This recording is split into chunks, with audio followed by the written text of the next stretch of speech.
Coming up on Philosophy Talk, a show about nothing. I'm really serious. I think that's a good idea. Just talking? Well, what's the show about? It's about nothing. Existentialism, meaninglessness. Nothingness. The existentialist philosophers did insist that we had particular moral obligations to others, namely to promote the other people's freedom. Our guest is Lanier Anderson of Stanford University. They didn't want to insist on more substantive moral demands than that. The crux of it is there is no essence of what it is to be a human being until human beings invent ways of life for themselves. Nothing from nothing leaves nothing. You gotta have something if you want to be with me. Yeah. Yes. They say, what's your show about? I say nothing. There you go. I think you may have something here. Existentialism. Coming up on Philosophy Talk after the news.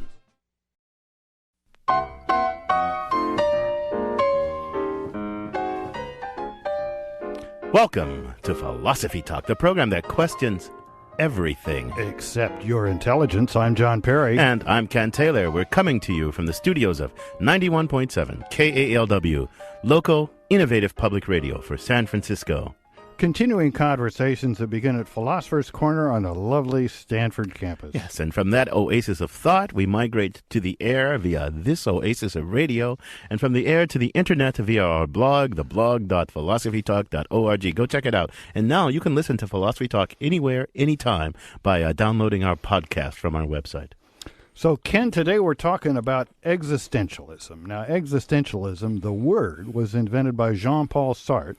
And I guess you get to be an existentialist if Jean-Paul Sartre said you were an existentialist, because there's a lot of them that were dead before they knew they were existentialists. Like Nietzsche and Kierkegaard, they never called themselves existentialists, but everybody thinks of them as existentialists. Yeah, even Dostoevsky gets to be an existentialist. He's included in all the anthologies. Yeah, and existentialists seem to be a strange bunch because Nietzsche was an atheist, Kierkegaard was a Christian, Sartre is an atheist. I mean, you know, it's a doctrine with many facets. I guess what they all believe, or at least Sartre thought they believed, was that existence precedes essence. Now, what does that mean, John? Well, at its core, I think existentialism is something, the starting point is something every philosophy professor agrees and feels passionately about.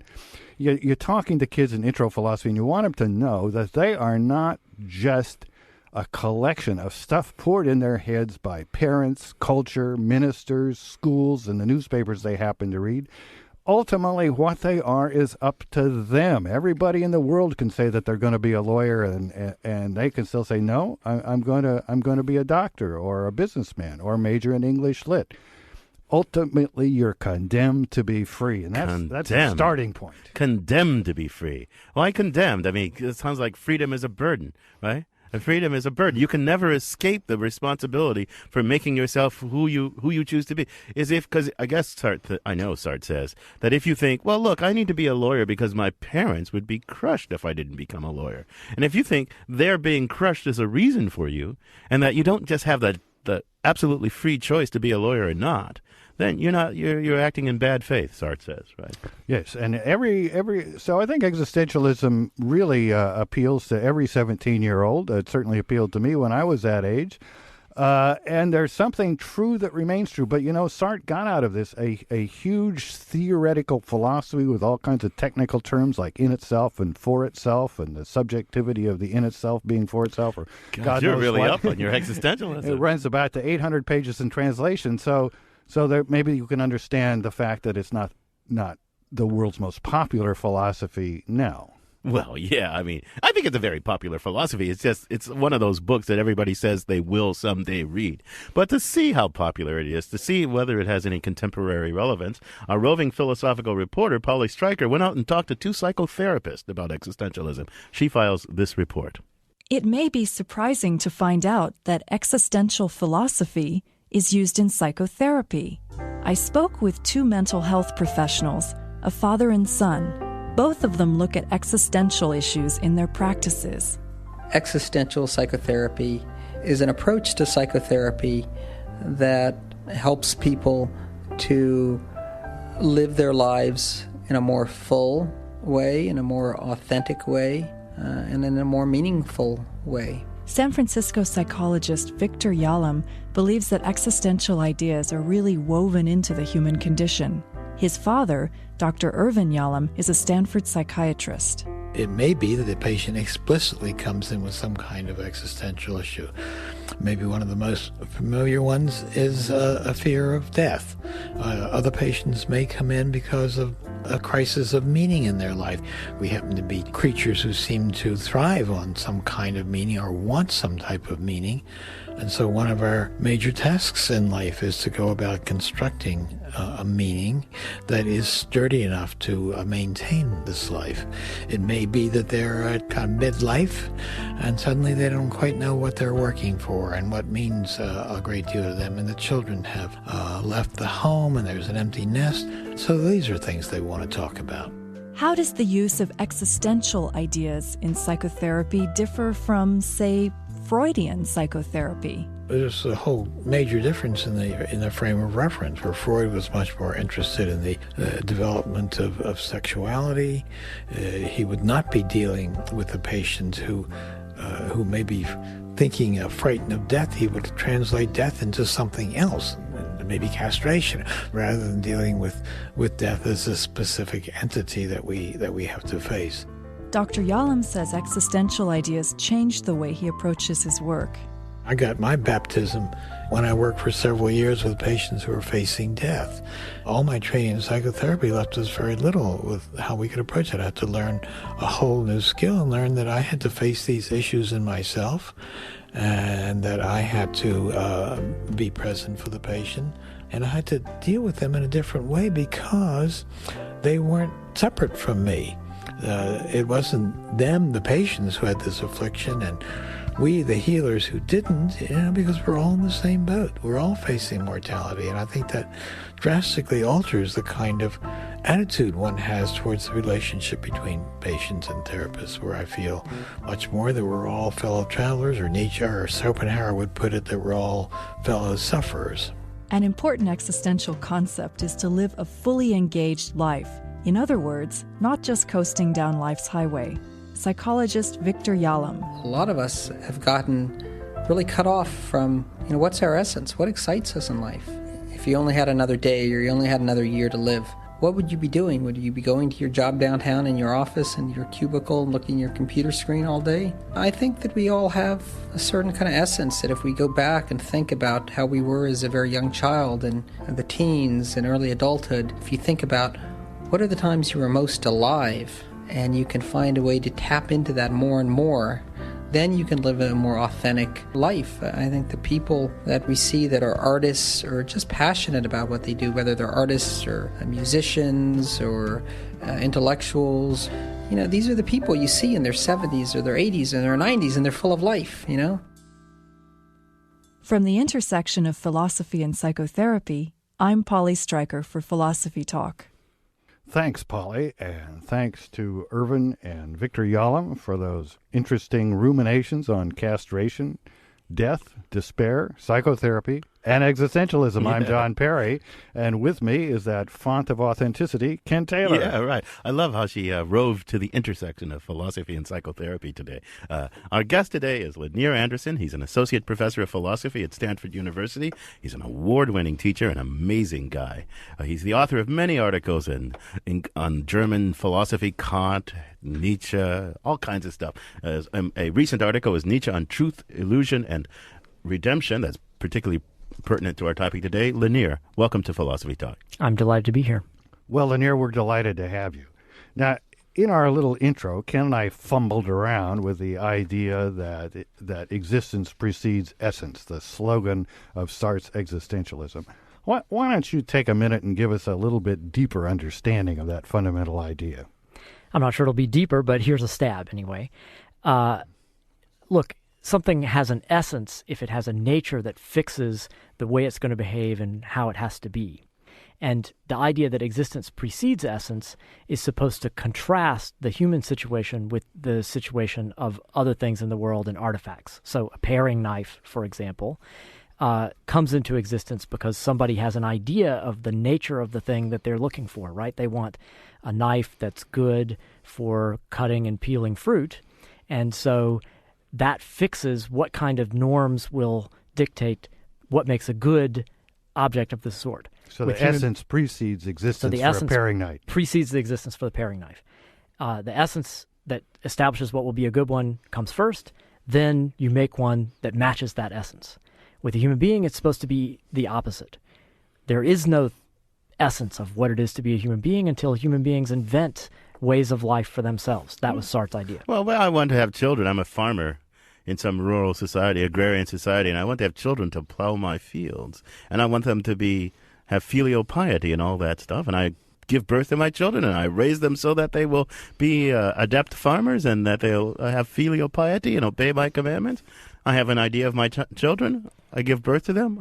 I make them to be what I choose them to be. Yeah, Sartre's idea is that they might, in fact, turn out the way you want, but it's actually up to them whether they do or not. So, in fact, the essence that you try to put on them is something that they either will take up for themselves and make their own or not. So here's Ken, the rural farmer, and his kid Clem gets to be age 18, and he really wants to go be a rock musician and smoke dope. But his dad says, no, you stay here and be on the farm. And ultimately, it's up to him. If he says, Dad says, I got to be on the farm, so I got to stay on the farm, I guess that's what Sartre would call bad faith. Depends on how his project really plays out for him. But if he continues to wish all the time to be a rock musician smoking dope in the big city and sitting around complaining that he's oppressed by his father, then yes, he's in bad faith, because Sartre insists it's up to him to take responsibility for his situation and seize the day. Okay, but now suppose Clem decides he wants to be an elephant or a bird or a typewriter. I mean, it looks like he's got his essential human nature to deal with. Some essence precedes his decisions, doesn't it? So there are some basic features of our condition, and Sartre called these things facticity. So I'm short, you're tall. I'm slow, you're fast. That's a very famous thing about you. John is not too fast. Otherwise, he'd be a third baseman. Yeah. So there are these basic features that are given to us in existence, and Sartre calls those things facticity. But the idea behind his view is that this sort of facticity can have an actual meaningful impact on somebody's life only because it interacts in a meaningful way with their projects. And the meanings that those elements of facticity have depend on the projects that the people carry out. Let's think about how much can be given to a person and how much room there is really for freedom, how much externalities can constrain me. It's not just the physical externalities. Okay, I'm not very fast, right? I weigh a certain amount. But I'm also born into a certain situation, surrounded by certain others. My father, I might like to go off and be a rock musician with my father's blessing, but whether I get the blessing or not is not up to me. It's up to him, right? I might want to be able to take other people's money without any consequences, but whether there are consequences are not up to me. It's up to those people that surround me. So there's things given by my physical nature, by my biological nature, by the social surroundings in which I find myself, by the desires and wishes of others. How much room is there really left? I mean, it sounds like Sartre believes in this kind of radical freedom, but isn't a whole bunch of stuff given to me about which I can do nothing? A whole bunch of stuff is given, and I guess where he would disagree with you is that very last thing you said, that you can do nothing about it. So he insists that even though in some sense it is given to you, there is something you can do about it. That facticity as a whole will interact with your projects in one way or another, and what kind of interaction it is will depend on which project you chose. And you will have chosen that project which gives the meaning to those things. Now, one thing that's counterintuitive about Sartre's view is that it seems easy for him to make this move with physical limitations. So those mountains over there that separate us from the beach, they're an impediment if I'm trying to get to the beach. They're good scenery if I'm trying to have a picnic. It's much harder to make this work with other people and their projects, since their freedom sets what meaning those things have. We'll have to take that issue up some more. I think this is a deep and important thing we're getting at. You're listening to Philosophy Talk. Our subject today is existentialism. Our guest is Lanier Anderson from Stanford University. We've been talking about the main themes of existentialism. Next, we're going to delve deeper into this notion of self-constitution. Think a bit about how your own self got constituted. Did your essence precede your existence, or the other way around? Let us know the answer. You can join us by calling 415-841-4134. That's 415-841-4134. Nothingness, the self, and your calls and emails when Philosophy Talk continues.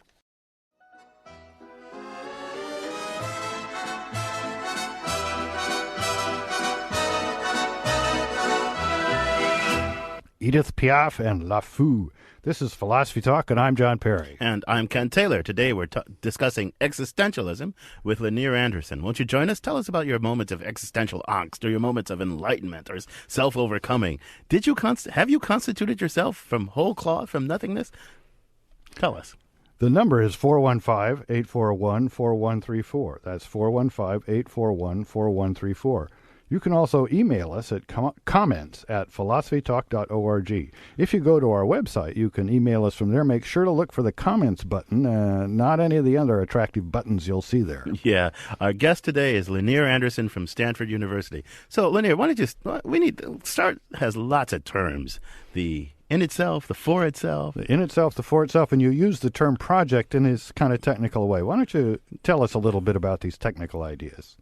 So a project is an organizing choice that a person makes that sets up the relations between means and ends in the person's life overall. And part of the reason he uses the word project to capture this idea is that a project is something that throws itself out toward the future, and it's in light of our future aims that our particular means and ends in the current context come to have the meaning that they do. So that's the idea of a project. And this project stretches out beyond what's actually immediately given to us, our own facticity, and also what's given to us as the in itself of the world. So that's another concept. The in itself of the world. What do you mean by the in itself of the world? Well, the in itself for Sartre is a certain kind of being that things have, and the best way to get at it is by examples, I think. Ordinary objects that have no consciousness just have the being of in itself. So they're a table just there. is a table, an inkwell is an inkwell. It's just there. It is what it is, and there's nothing that it does that can change that. So that's the facticity of the in itself. One of my favorite pieces of vocabulary from all of philosophy, the facticity of the in itself. How many radio programs have you heard the phrase, the facticity of the in itself on? I bet you not many. Yeah, and then there's the facticity of the federal government, the facticity of NPR. But another important notion, the for itself. So the for itself is a different kind of being, the sort of being that human beings have, such that the being that is a for itself can take up an attitude toward the world and change thereby its relation to the world. So there is also a facticity of the for itself, and that's this famous fact that John was mentioning before, that the for itself is condemned to be free. It can't help but take up some attitude or other. If it tries to have no attitude, that's just one attitude it has thereby chosen. So, 415-841-4134. Give us a call. Tell us what you think. You have an existential angst? Are you a being for itself, in itself? Existentialism says, we have this condemned to be free. Do you feel that? But let me ask you a question, Lanier. Okay. So first, let me see if I got this for itself stuff just correctly. I'm no scholar of this stuff, so let's see if I put it in my own terms. So I'm a being. A for itself is a being that matters to itself. That I'm conscious of myself, and what I cognize myself as that's mattering to myself. This cup is something maybe to me, but it's not anything to itself. Right? It has no self-awareness. It makes no plans for itself. It's just there. And I can use it, abuse it, do whatever I want to it, and it won't resist. It won't say, "Don't hurt me, don't treat me that way," because it doesn't matter to itself. I mean, is that roughly the right way to think about it? That seems right to me. Yeah. And a for itself is a consciousness. Now let me give myself a 1-minute quiz here. I would say this recent movie Transamerica, that right. the leading person is really an existentialist hero. Because he or she, depending on when you're talking about the person, just doesn't take anything about themselves for granted. They are born a male. They don't want to be a male. Their parents are tremendously upset. Even their little sister isn't very supportive, but they go ahead with it. They not only change, they adopt a project that seems to deal with some of the most things you couldn't change. So, would Sartre really agree with that? I think so, and I think that's an excellent example. And what happens? That character does a very dramatic self-transformation in changing her or his basic way of being in the world for other people. But one of the excellent points about the movie is to show that there's a kind of continuity between what the main character does and what other people do. So when they get to the restaurant, there's a scene about the hormones, right? And the daughter points out to the mother, well, I'm just taking hormones the same way you are. But now the heroine there finds she has a son, right? Someone that she fathered, and she wants to just ignore that, right? That's part of his life, not part of my life. But her psychotherapist won't let her do that. Where would Sartre stand on the issue of your responsibility to your past when you make one of these self-constituting moves like she did? This is an excellent question, I think.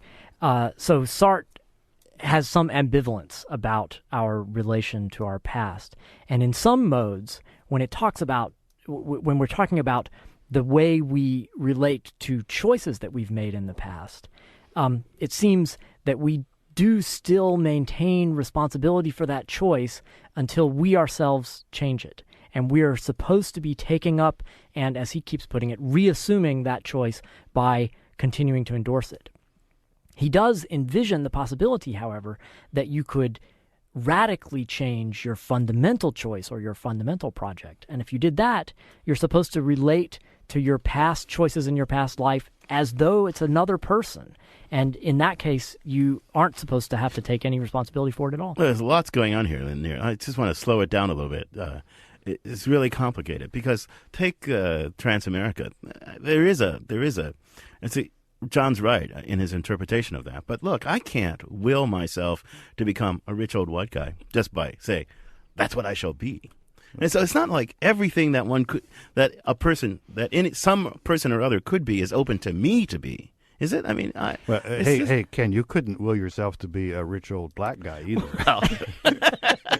Well, I could try to become a rich old black guy, but I can't even try to become a rich old white guy, can I? I mean, or No. suppose I did. I might try to occupy John's social position or something like that. But there's something deeply inauthentic and problematic and self-loathing about any attempt to do that.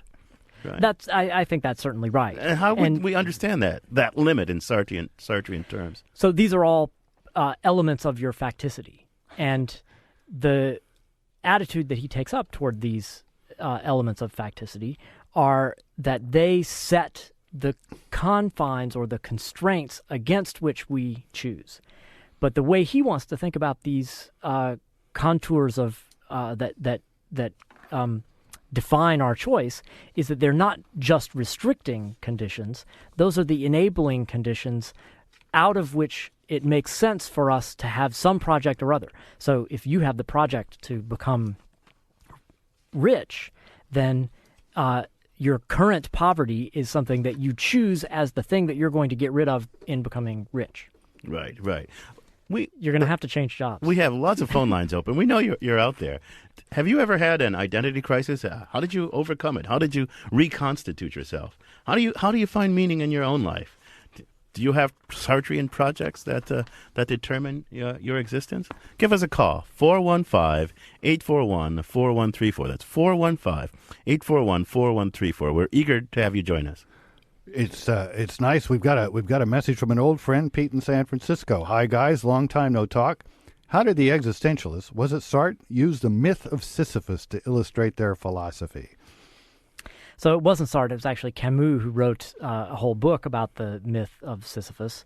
And the myth, of course, is this story about Sisyphus pushing a rock all the way up a hill, at which point, as soon as it gets close to the top, that rolls back down to the hill and his task starts all over again.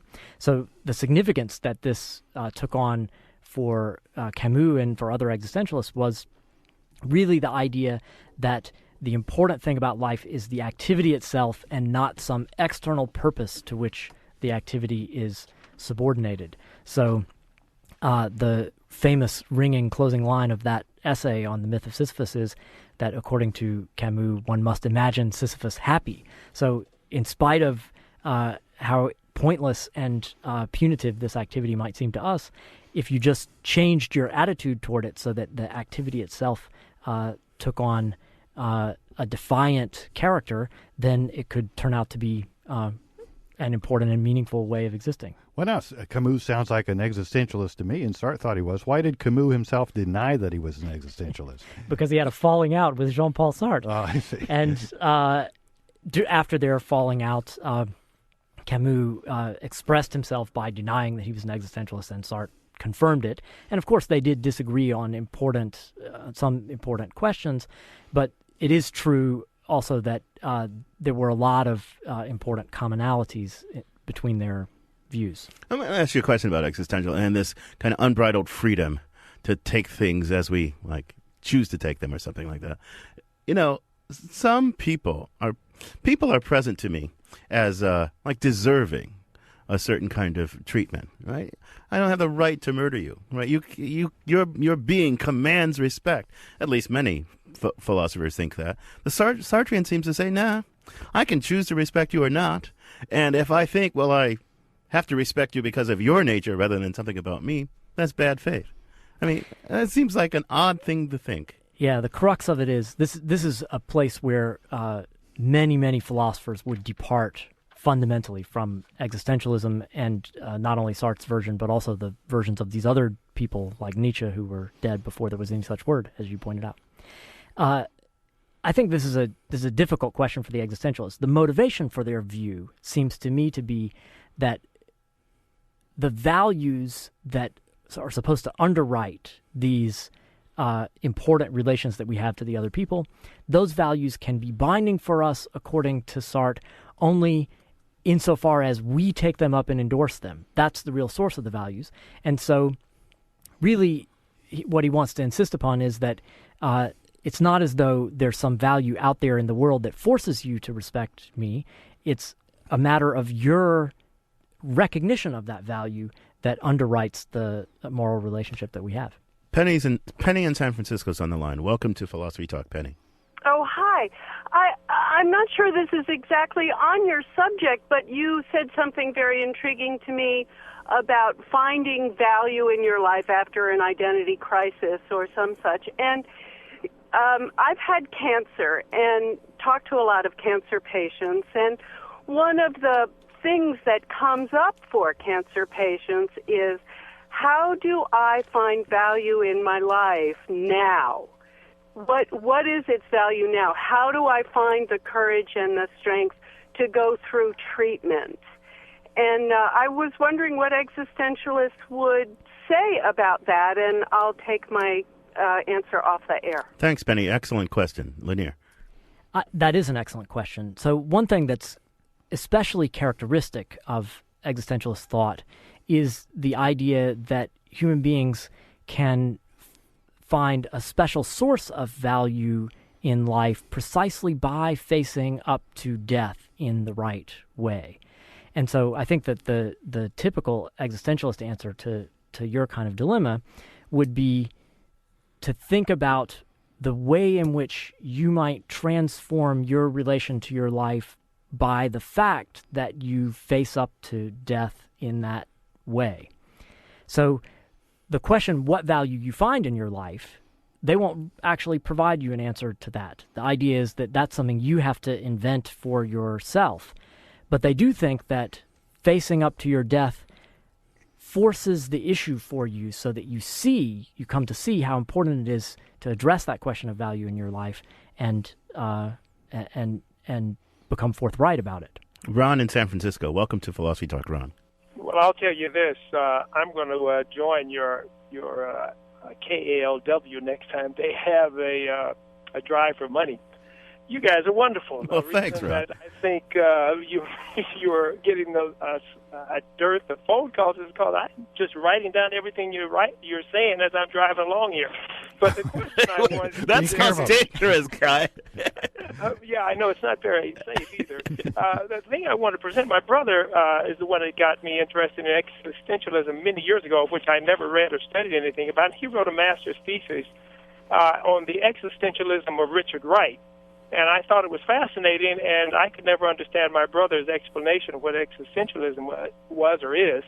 And maybe if you all have ever read Richard Wright, maybe you can give me a sense of what my brother was trying to tell me. Okay, right. I think you've not only read Richard Wright, but probably taught Richard Wright. Isn't that right? No, I haven't, actually. John and I had a student who worked on some Richard Wright, and he also had this idea that there was something deeply existentialist about it, but I haven't worked on the text myself. There's what's the hero in the anti-hero? Booger, is that his name? The guy who commits the murder. Bigger. Yeah, Bigger. There's a line in Native Son in which he owns up to the act of murder, and he says, "I killed because of what I am." Right, and that's a moment of clarity for him, and kind of self-constitution that he did this. It wasn't something forced upon him. It's something he did, right? And that somehow makes it authentically his act. So, I mean, there is that kind of thing, right? Do things that you can authentically own as your own, right? Richard Wright, by the way, is the author of the great novel Native Son. Over many years, I've had a number of African-American students, undergraduate and graduate, who found the work of existentialists, particularly Nietzsche, but also Sartre, really compelling. And that used to puzzle me. I'd say, well, these are white guys, dead white guys, Europeans. Why does this have so much meaning? And it is this idea that I think, at least in America, African-Americans often have a very constricted set of roles made available to them. And this is what our student Charles Watson developed in his dissertation, right? So they need a philosophy that says, it's up to you to invent what you're going to be. Don't expect your life plan to be handed to you by society. You've got this ultimate freedom and responsibility for deciding what you want to do to transcend yourself. And no matter the facticity that surrounds you, right? I mean, even in the moment of slavery, you have a kind of ultimate choice to constitute yourself as a kind of being relative to that stuff. As a being who resists the slave system and rejects its efforts to define you. And I guess the notion of responsibility, I think, is important here, too. So I like to think about a distinction in thinking about responsibility between the idea we usually have, which is about holding people responsible, and a rather different idea that we have in ordinary life, which is a matter of taking responsibility. And I think I agree with what John was saying. I think part of the reason that this philosophical movement has continued play for people interested in forming and developing their identities today is that it provides tools for taking responsibility for yourself as it is. You're listening to Philosophy Talk. We're discussing existentialism with Lanier Anderson from Stanford University. We've been talking about various dimensions of the central existentialist concept of self-constitution, inventing yourself. Next, we'll turn to the contemporary relevance of existentialism. Do you think existentialism, which after all was a philosophy developed out of the skepticism and pessimism about traditional European values after World War II, do you think it really has any contemporary relevance? Tell us your thoughts. The number is 415-841-4134. That's 415-841-4134. Existentialism, contemporary life, and your calls and emails when Philosophy Talk continues. Existential blues. Hey, you can do what you want, play off my existential blues. Tom T-Bone Stankus and Existential Blues. Boy, does that bring back memories of sipping espresso, talking about Sartre, and listening to Tom T-Bone Stankus, or or was it Neil Diamond? Anyway, I'm John Perry, and this is Philosophy Talk, the program that questions everything. Except your intelligence. Somehow I can't vision you in a cafe sipping espresso being filled with existential angst, John. I just can't envision it. I'm Ken Taylor. We're discussing existentialism with Lanier Anderson. Do you think existentialism is still a live philosophy, or is its heyday gone? Join us by calling 415-841-4134. Or That's 415-841-4134. Excuse me. Or email us, comments at philosophytalk.org. So, Lanier, existentialism had its heyday as a cultural movement. Novels, plays, everything. The person before who referred to Richard Wright, lots of people were influenced by existentialism. But I think as a cultural movement, it's kind of a thing of the last century. But as a philosophy, do you think it still has some kind of pull? I mean, is it still? I do think it still has legs, and I'll give one kind of example of this. So it is true that there was this big cultural movement in what some people call the Sartre years, right after the war up to about 55. But the central notions of identity and authenticity that the existentialists emphasized continue to be important philosophical ideas even nowadays. And now that there are whole movements that try to build their politics around identity and identification, I think it's important to keep thinking about these concepts in the way that existentialists did. I think this is extremely important. The notion of identity, existentialist-like notion of identity, has made a huge comeback. Not that it ever went away, but analytic philosophers didn't pay a lot of attention to it. But it's made a huge impact. And Anthony Appiah, who's been our guest on this show a couple of times, puts it this way. My identity, there is this identity that in terms of what I live as. What shall I live as in the world? And that's like a fundamental problem for all of us, trying to decide what we shall live as. And asking the question, are we free to live as whatever we choose to? Are we constrained? And how constrained? And I think existentialism has a lot of insight into that question. Now Lanier, Cosmo called in and asked us what he should read. When I was a student, I had this anthology by Walter Kaufman called Existentialism from Dostoevsky to Sartre. And boy, I wore that thing out. Is that still available? Is that a good guide? Is there something better? That's still in print, and I actually sometimes order that for my existentialism class because it's the cheapest location where you can find Sartre's compelling essay, Existentialism as a Humanism. And it has a lot of other great texts from the existentialist tradition in there. Another thing people might want to read is the very interesting biography of Sartre by Annie Cohen-Solal, which is very long but full of great stories. One thing you probably don't want to do is dig into Being and Nothingness or think you're going to get ready by reading Husserl and Heidegger, because you'll never get to existentialism if you have that life plan. Irv in San Francisco is on the line. Welcome to Philosophy Talk, Irv. Okay, I think existentialism is very pertinent to today. As a high school teacher, I got involved with Samoan kids back in the 60s, and one of the Samoan, they had some trouble because they come from a very traditional society, and one of the Samoan kids put it to me this way. He had some trouble with a teacher, and he asked me, he says, in Samoa there's a fa'a, a way things are done, like, a dowel or path. He says, America, there's so many fa'as, there is no fa'a.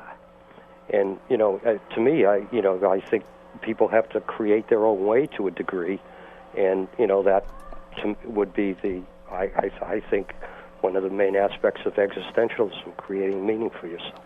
Thanks, Irv. I think you're right. Anne, thanks so much for the call. Anne in San Francisco is on the line. Welcome to Philosophy Talk, Anne. Well, what you have presented here today really is in opposition to even the atheistic way of even the atheists would have some humanitarian desires, and there's a whole movement to help people. And what you have presented here today is the self-centeredness and, as you mentioned, unrestrained freedom, ultimate choices, your own way. That it's not very clear exactly what is presented here. Surely you're not promoting this existentialism, which is really part of the culture of death in this country, and students should be protected from it, not led to it. There are aberrations in existentialism, and no one should really want to follow it. What is the real experience? What do they mean? And you're asking some challenging questions. I'm going to give Lanier a chance to take up the challenge. Can existentialism provide any means for a living together in a shared life, respectful of one another? I mean, so the existentialist philosophers, in the core sense, Sartre and Beauvoir, did insist that we had particular moral obligations to others, namely to promote the other people's freedom. They didn't want to insist on more substantive moral demands than that, but they did think that it would be inconsistent of an individual agent to try to secure her own freedom without defending the freedom of other people also. And there's quite a bit of controversy over exactly what the argument for that was supposed to be. But I think what Anne is really getting at is the thought that the existentialists refused to provide substantive guidance about how people ought to live, and they were willing to countenance the thought that different people will choose totally different ways of life, even ways that reject traditional moral values. And there's also, existentialism also says, you know what, this will be a disorienting thought for many, because there's no external authority to which you can appeal to say, oh yes, that's what I ought to do. God tells me what to do. My parents tells me what to do. The laws of my nation tell me what to do. Wrong. Nobody tells you what to do, at least not with any authority, except if you endow them with that authority. That's right, and this takes us back to Irv's point that was actually quite an excellent point. Part of what's going on in modern societies is that many different ideas about the way to live come together, and people can become disoriented or disenchanted because they think the presence of these many make it true that there is no one way to live. The existentialists accepted this as a fact that we just have to deal with. On that note, Lanier, I'm going to have to thank you for joining us. It's been a great conversation. It was my pleasure. Our guest has been Lanier Anderson, Associate Professor of Philosophy at Stanford University, author of many, many things. Thanks so much for joining us. We want to also thank the callers, a lot of interesting callers and some interesting email that we just didn't have time to get to. Thank for your thoughts. We really appreciate it. Yeah, this conversation continues on our blog. But, John, what did you learn today? I mean, what's your thinking? It was a continuation of something I've been learning for some time, really since this student, Charles Watson, that Lanier mentioned was around. You know, you often learn a lot from your graduate students. And I've been getting back into some of the things that I looked at in college, phenomenology, existentialism, to understand if in the more analytic setting that I now prefer, we can make sense of some of these ideas, and it's a great help to have somebody like Lanier Anderson in our department who really understands this stuff backwards and forwards. Oh, that's true. And I'm writing a big book on normativity, and as I think more and more and more about normativity, I think the existentialist had something deeply right. They had many things deeply wrong, but there's something deeply right. There is no authority. There is no normative authority except what's in us. It's just that Kant had this rational thing, and God and history, and none of that stuff has any authority except if we endow it with that authority. I think the existentialists are I think you should write your book in French, Ken. Well, I don't think I'll write it in French. You're free to do so. Yeah. But the consequences of my doing it would be very bad for my reputation. But a film that we've talked about a while ago, just won the Academy Award. Crash. Do you remember? We had a Philosophy Talk Goes to the Movie we thought it was a great movie. Yeah, and the Academy caught up with us. And just to take a walk down memory lane, we're going to replay our discussion of Crash. Let's bring it back as Philosophy Talk Goes to the Movies.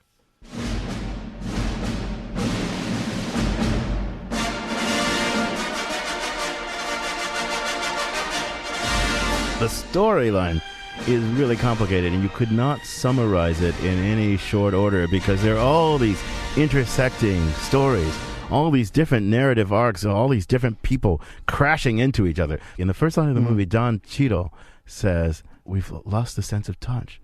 We all just crash into each other, right, to make contact." And then there were the series of car crashes that get the whole thing going. Don Cheadle does another amazing job after Hotel Rwanda. The guy is turning into a huge star of serious films. Let's talk about what the movie's about. It's about ethnic and racial identities and the role they play in people seeing one another and perceiving one another, or really failing to see and perceive one another. Well, or I would say situationally seeing one another at one time and not at another. I mean, the guy that seems like the heavy, the Los Angeles Police Department officer who's very racially insensitive and that's the Matt cruel Dillon and character. Crude, yeah. So he stops a biracial woman with a black man, and he's obviously offended by the situation, maybe because he took her to be white. He gropes her during the arrest. He's just tremendously offensive, and you hate him. And then a little later, he does something quite heroic where he is relating to a non-white person as a person and risks his life to save her. Yeah, it's very complicated because there is conversion and there is redemption, but it's all there. It's all in the mix. Tragedy, redemption, conversion. But a lot of it is like completely, utterly accidental. And it takes somebody dying for somebody else to turn the corner. It takes somebody almost killing somebody. Right? There's a scene in which an Iranian man who has a store, but his lock is broken. He calls a locksmith. The locksmith is a Latin American who comes to his store and fixes the lock, but the door needs fixing, and so he doesn't fix the door. The store gets robbed. The Iranian man goes to the guy's house and tries to kill him, except his gun has blanks in it, and the guy doesn't end up killing him. Just by luck. He would have killed him, except for what philosophers call moral luck. And that little bit of moral luck is his moment of redemption. He's redeemed through this act of trying to murder in cold blood another man, and by luck, not doing it. Moral luck is the idea that your intentions and your actions and the sense of bodily movements can be the same, but in two different situations, those intentions and movements might result in you doing something truly evil and despicable, where in another situation, it's just a near miss, nothing, no harm done. But look, what's the philosophical point of this movie? I mean, in one way, it's a critique of kind of the role that racial and ethnic identifications play in us, the way that they blind us to our common humanity. It's complicated, though, because we see the humanity of some, right? So this Matt Dillon character, the cop, the utterly racist pig cop, he sees the humanity of his father. He cares deeply about his father. That actually moves you, the extent to which he cares for his elderly, sick father and the steps he's willing to take. But he doesn't see the humanity of this couple that he stops. But through this other incident that happens that I won't give away, he comes to see their humanity, but only accidentally. He's full of resentment. But how does he throw that resentment off? Not through his own efforts or something, but because of an utter accident, a situation into which he's thrown, which kind of forces him to throw off these identifications. This is a story of how when you wear your identities heavily, the world can cause all kinds of tragedies for you, but give you a moment of redemption in which you lighten up. Well, I think you also mentioned another major theme, which is moral luck. And the extent to which the difference between our moral luck and our moral lack of luck shapes our lives and determines who we are and what we deserve is a very deep and intriguing philosophical theme that comes out in this movie in a very powerful way. I think in a way there's no simple reconciliation that this movie, Crash, offers us. Because, in the end, it just starts again. There's another crash, there's another ethnic confrontation, and the moment in which one character sees another character's common humanity, despite the ethnic divides that separate them.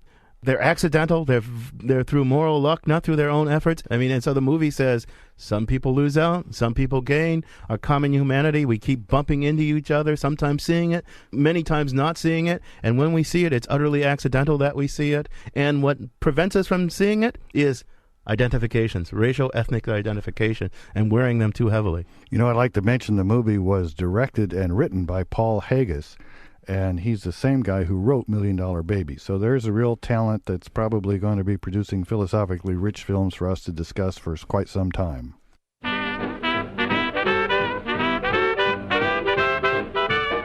Ken, it's fun talking about movies, but it's also fun to help our listeners talk about the philosophical problems that arise in their own life. Yeah, if you've got a conundrum, you can send us an email at conundrums@philosophytalk.org. We won't promise to solve your problem, but we will give you lots of new ways to think about it. Philosophy Talk is a presentation of Ben Manila Productions and the trustees of Leland Stanford Junior University. Our executive producer is David Demarest. Special thanks to Rugen Shin, Neil Van Leeuwen, Nicole Sawaya, Ben Timpson, and Alan Farley, and to our senior consulting producer, Gordon Earl. Support for Philosophy Talk comes from the Pacific Division of the American Philosophical Association. And from various groups at Stanford University, the Friends of Philosophy Talk, and the members of KALW, local public radio San Francisco, where our program originated. The views expressed or misexpressed on this program do not necessarily represent the opinions of Stanford University or of our other funders. The conversation continues on our website, www.philosophytalk.org. I'm John Perry. And I'm Ken Taylor. Thank you for listening. And thank you for thinking.